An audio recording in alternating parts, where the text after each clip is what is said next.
이제 하나님 정말 살아계신다면 제가 정말로 압도될 만큼 그런 방법으로 제가 알게 해달라고 이제 그러면서 좀 씨름하는 시간들을 가졌었어요. 네. 그렇게 씨름을 하던데 하나님께서 응답을 주시던가요? 사실은요, 당연히 응답을 받았죠. 중학교 시절부터 네. 찬양하시는 게 좋으셨나 봐요. 어떻게 찬양을 시작하셨어요? 제가 사실 찬양하는 게 좋았다기보다는 음악을 듣는 걸 좋아했거든요. 네네. 그래서 뭐 이렇게 흑인 음악들도 많이 듣고 자랐는데 네네. 아버지가 특별히 음악을 좋아하셨어요. 그리고 결정적으로 이제 찬양 인도를 하게 된 계기는 네. 지금까지 이렇게 인도하게 될 줄은 몰랐는데 중학교 2학년 때 그 교회 보면은 이렇게 예쁜 누나들 있잖아요. 절대적인 동기부여죠. 찬양팀을 들어와라. 절대적인 동기부여. 라고 얘기해서 뭐 사실 어떤 동기부여가 다른 게 없었어요. 네. 들어와라 그러니까 예쁜 누나가. 네네 들어가서요. 그래서 제일 처음 시작한 건 노래가 아니었고요. 그때 율동이라 그랬거든요. 그래서 율동을 많이 했어요. 근데 참 제가 율동하는 제 모습을 거울로 본 적이 있거든요. 그러니까 참 즐거운 일인데 슬프더라고요. 왜요? 제가 그걸 하는 게 전 너무 싫었어요. 사실. 네. 그러다가 결정적으로 제가 찬양인도를 처음 해보게 된 거는 교회 선생님께서 원래 찬양인도를 하셨는데 그날은 무단 결근이라 그래야 되나요? 이유는 알 수 없는데 그 이후로 못 뵀거든요. 그러니까 안 나오셨어요. 그러면서 유선 전화로 교회로 전화를 걸어서 제 이름을 정확하게 언급하시고 민규가 찬양인도를 했으면 좋겠다. 라고 전달을 하셔가지고 제일 처음으로 거기서 이제 앞에서 마이크를 잡고 이렇게 노래를 하는 시작이 찬양인도였어요. 중학생 때? 중학교 2학년이었습니다. 이야. 근데 어때요? 그 찬양 인도도 사실 쉽지 않은데 어떤 믿음에 대한 뭔가 확신이 있어야 되잖아요. 그냥 뭐 노래하는 것이 아니니까. 어느 날 고3 때였거든요. 하나님이 정말로 살아계신가? 라는 질문이 제 안에 이제 생기기 시작했어요. 그러면서 이전에 제가 찬양 인도도 했고 또 뭐 성경 말씀에 대해서도 이렇게 들어서 알고 배웠고 또 제가 사람들 어떤 회장으로서도 교회에서 활동을 했고 했는데도 네, 그랬는데 내가 정말로 하나님이 존재한다는 사실을 의심하는 게 과연 이게 맞는 건가? 라는 어떤 사람들에 대한 의식도 있었고요. 근데 이제 그런 걸 떠나서 사람들보다는 제 개인적으로 너무 그게 뭐랄까 충격적인 질문이고 심각한 고민이었어요. 그래서 제가 이제 하나님 정말 살아계신다면 제가 정말로 압도될 만큼 그런 방법으로 제가 알게 해달라고 이제 그러면서 좀 씨름하는 시간들을 가졌었어요. 그렇게 씨름을 하던데 하나님께서 응답을 주시던가요? 사실은요, 당연히 응답을 받았죠. 예. 사실은 제가 심각하게 하나님 안에서 씨름했을 때는 응답을 받지 못했어요. 예를 들어서 제가 고등학교 3학년이었는데요. 뭐 다른 사람들은 대부분 이제 학업에 집중하는 시간이기라고 하잖아요. 우리나라 문화에서. 근데 저 같은 경우는 그것도 뒷전이었어요. 왜냐하면 저에게 있어서 너무 심각한 문제였거든요. 내가 이렇게 알고 믿는다고 생각해왔던 그 하나님의 존재가 제 안에서 부인되려고 하니까 너무 심각했거든요. 진로보다 그게 더 네, 그때 당시에는 그랬습니다. 그래서 제가 수련회 가서 금식도 하면서 다른 사람들과는 달리 저 혼자만의 기도를 갖고 계속해서 씨름했었어요. 그래서 결국에는 그 시간이 저에게는 마지막 하나님께 좀 물어보는 시간이었거든요. 하나님 정말 계시면 좀 저한테 이번 전 좀 마지막일 것 같아요. 답해 주셔야 되겠어요. 라고 씨름을 했는데 결국은 어떠한 응답도 듣지를 못했어요. 그래서 제가 그날 거의 선언을 했던 것 같아요. 뭐라고요? 하나님은 내가 머리로 믿었을 뿐이지 계시지 않는다. 이렇게라고 제가 결정했었어요. 아주 위험한 결정을 했잖아요. 근데 정말 위험한 결정이었다는 건데. 그냥 돌진한 애가 집 나간 거예요, 지금. 그럼 어떻게 그 생각이 어떻게 변화가 생겼어요? 사실은 너무 신기하고요. 너무 기적과도 같다고 생각하는 건 제가 어쨌든 정확한 날짜는 기억 안 나는데 주일날 저녁이었어요. 그러니까 오전에 예배하고 또 뭐 청소년 예배 같은 거 하고 집에 돌아왔었는데 그날만큼은 조금은 교회를 다시 한번 그냥 가고 싶은 마음이 들더라고요. 그래서 그냥 버스를 타고 교회로 가고 있는데 마음속에서 그런 찬양이 떠오르는 거예요. 내 안에 사는 이 예수 그리스도니. 그래서 제가 나는 예수님이 없다고 부인했는데 이 찬양이 올라오니까 제가 스스로 막 눌렀어요. 그리고 버스에서 내리고 그냥 평소에 걷던 교회 앞에 거리를 걷다가 우연한 계기로 이게 그 교회 선배를 만났는데 선배를 통해서 잠깐 얘기 나눴거든요. 그러고 나서 거기에서 찬양 가사 하나가 또 하나님께로 더 가까이 뭐 갑니다. 고통 가운데 계신 주님. 그 가사를 그냥 들었어요. 그리고 이제 선배는 지나가고.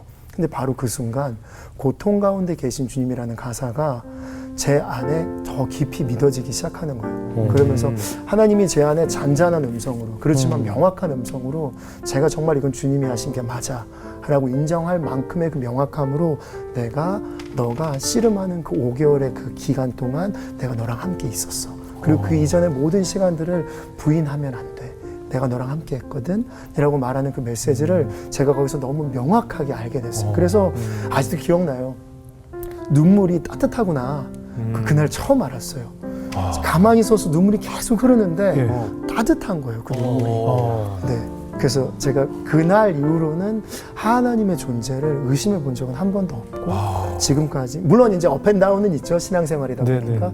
그렇지만 주님이 계신다는 사실에 대해서 너무 명확하게 알게 된 그 날이었습니다. 그렇게 애타게 쳤던 하나님의 음성이 결국은 내 안에 자리 잡고 있었네요. 눈물이 뜨겁다고 그랬더니 왜 갑자기 확 공감을 하셨어요?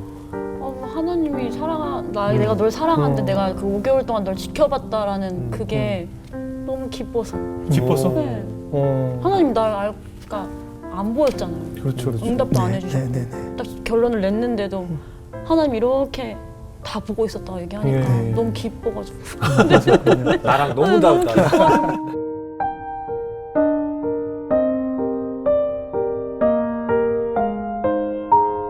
제가 대학원을 졸업할 즈음에 09년도에 그 미국 내시빌을 방문할 기회가 있었어요.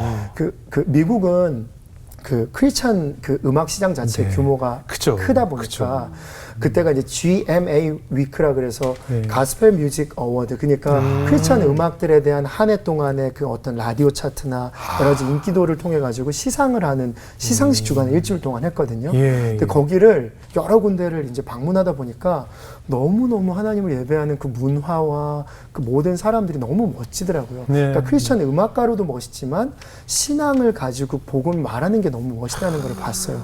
근데 동양인이 없더라고요.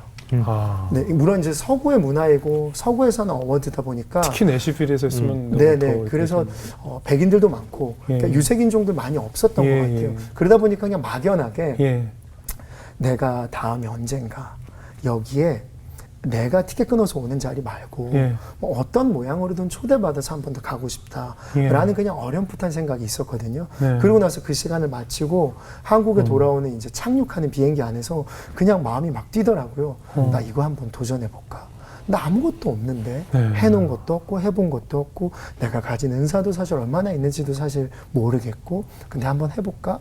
그러면서 이제 쿵쾅쿵쾅거리고 돌아와서 부모님께 저 이거 한번 해보고 싶어요. 라고 이제 말씀드린 게 결정적인 계기이고 어떤 과정이 됐습니다. 부모님 뭐라고 하시던가요? 엄청난 반대를 하셨죠. 반대를 하시죠. 가장 기억에 남는 그 아버지를 통해서 들었던 이야기 하나는요. 그때 저는 이제 결혼을 2010년에 했는데요. 그러니까 지금 결혼한 아내, 그때 당시 여자친구랑은 이제 결혼을 준비하고 이야기하는 단계였어요. 그러다 보니까 아버지께서 말씀하셨던 게 야, 너 그 길을 지금 갑자기 가기 시작하면 너 결혼도 못할 수도 있어. 그리고 대부분의 특별한 은사가 있는 사람들이 이렇게 갑작스럽게 전환을 해서도 성공하는 것이 어려워. 근데 아버지가 저를 이제 폄하한 건 아닌데 그냥 이제 아버지 말씀에 답답함에 너는 근데 지금 그렇게 바꿔서 가면 뭐 그 장래에 대해서 어려울 거야. 뭐 이렇게 말씀하셨던 기억이 정확하게 나요. 그래서 방으로 들어가서 나이가 그래도 한 20대 후반이었는데 눈물이 나더라고요. 아까 대기실에서 우리 정수영 선수 저한테 형 예수전도상 간사하면 얼마나 벌어? 뭐 물어봤죠. 그러니까 되게 궁금하더라고. 그 인기 있는 얼마나 보니까 많이 버나? 잘 벌어? 그래갖고 아니 여기 말씀 중에 인터뷰 내용을 저희가 미리 대본을 보잖아요. 이제 전임 사역자가 되면서 뭔가 나는 이제 걱정하지 않게 됐다. 걱정하지 않았다. 내 먹고 사는 거에 걱정하지 않게 됐다. 그래서 이거 벌이가 많아져서 그런 건가? 그럼 그건 대답 안 하셔도 됩니다. 네네. 그런 건 아니었던 것 같은데요. 뭐라 그럴까, 재정에 대해서 많이 걱정은 안 했던 것 같아요. 그러니까 너무 몰랐고요. 몰라서. 그런 부분에 있어서 그냥 철없고 사실 그런 게 더 맞았던 것 같아요. 그렇죠. 근데 사실 같이 동역하고 있는 제 선배된 예수원도는 전임 사역자들 보면 사실 정말 힘겹게 씨름하시면서 재정적인 걸 갖고도 사역하시거든요. 네. 물론 그렇다고 해서 이분들이 절대 가난하신 분들이 아니에요. 마음이 부유하고 하나님의 부르심에 대해서 너무 명확하기 때문에 늘 이렇게 부자처럼 사는 정말 분들로 사시는 분들이셨기 때문에 제 안에는 그때 이제 처음으로 갈등이 온 거예요. 아까 말씀드린 것처럼 내 인생에 재정적인 부분에 있어서 나는 정말 서포트를 받고 자랐구나. 그러니까 이 길을 결정하게 될 때가 결정하게 되면 네. 결혼을 앞두고 있기도 하고 또 그 부르심을 가게 되면 재정적인 분명히 어려움은 봉착하게 되겠구나. 예, 그렇죠. 라는 걸 이제 생각하게 됐어요. 그런데 이런 계기를 한번 맞았어요. 네네. 제가 평소에 잘 알고 있었던 그 예수님 말씀하신 부자 청년의 비유. 네. 그리고 또 제가 우연한 계기로, 우연은 없지만 예. 또 제가 듣는 특별히 제 마음을 뚫고 갔던 그 어떤 그 말씀 사역자의 메시지. 네. 그걸 통해서 부자 청년의 비유를 알게 됐어요. 그러니까 다시 한번 생각하게 됐어요. 그래서 예수님을 따르려면 내 안에 있는 부요함들을 버리고 주님을 의지하는 삶을 따르기로 결정해야 되겠구나. 그런 부분들에 대한 메시지가 저한테 되게 명확하게 와서요. 그때 이런 기도는 처음 했어요. 하나님, 제가 주님을 따라가기로 결정을 해요. 사실 저는 이전의 삶이 좀 평탄했고 앞으로도 어떻게 살아야 될지 잘은 모르겠어요. 그렇지만 제가 이 삶을 결정하고 따라갈 때 이 삶을 따라가는 제 동시대의 사람들 아니면 제 후배들이 이 삶을 따라가는 사람들이 하나님 때문에만 만족하는 그런 삶들을 경험할 수 있도록 제가 거기에 부분적인 모델이 되고 싶어요.